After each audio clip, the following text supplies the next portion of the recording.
Guys, mau punya mobil, punya rumah sendiri, liburan ke Iceland, S2 di Amrik? Gampang kok, asal ada duitnya.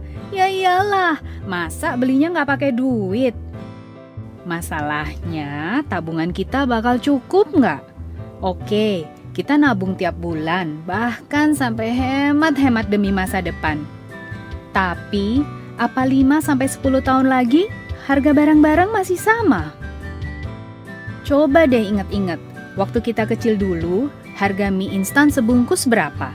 Harga minuman botol berapa?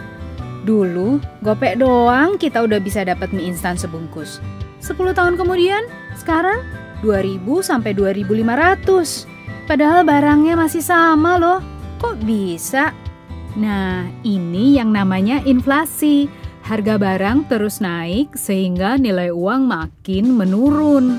Efeknya apa sih ke tabungan?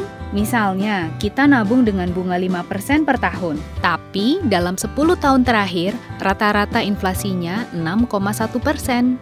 Jadi, uang kita malah kepotong 1,1%. Rugi dong.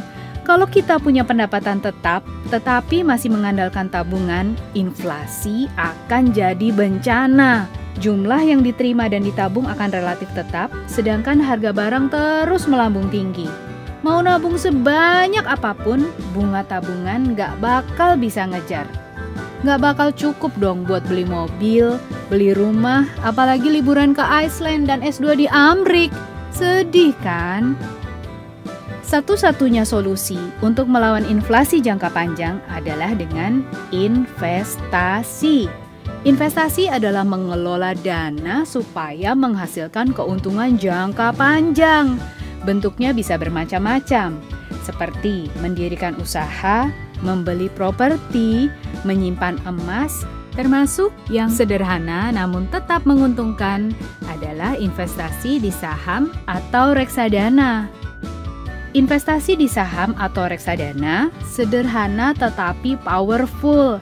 Kita bisa mengubah pendapatan linear kita dari kenaikan gaji dan lainnya menjadi pendapatan eksponensial dengan hanya investasi yang rutin. Cukup dengan menyisihkan uang jajan minimal Rp100.000 per bulan. Nggak susah kan? Soal keuntungan sudah terbukti bahwa investasi di saham dan reksadana secara jangka panjang itu lebih menguntungkan. Lihat saja grafik rata-rata return per tahunnya dari produk-produk investasi ini. Kalau sudah begini, rasanya nyesel deh kita nggak investasi dari dulu-dulu. Kalau kita sudah mulai investasi sejak 10 tahun lalu untuk melawan inflasi tinggi ini, setidaknya kita sudah bisa mewujudkan salah satu mimpi kita. Tetapi, better late than never lah. Yuk, mulai investasi dari sekarang untuk meraih mimpi-mimpi kita sekaligus menyelamatkan kita sendiri di masa depan.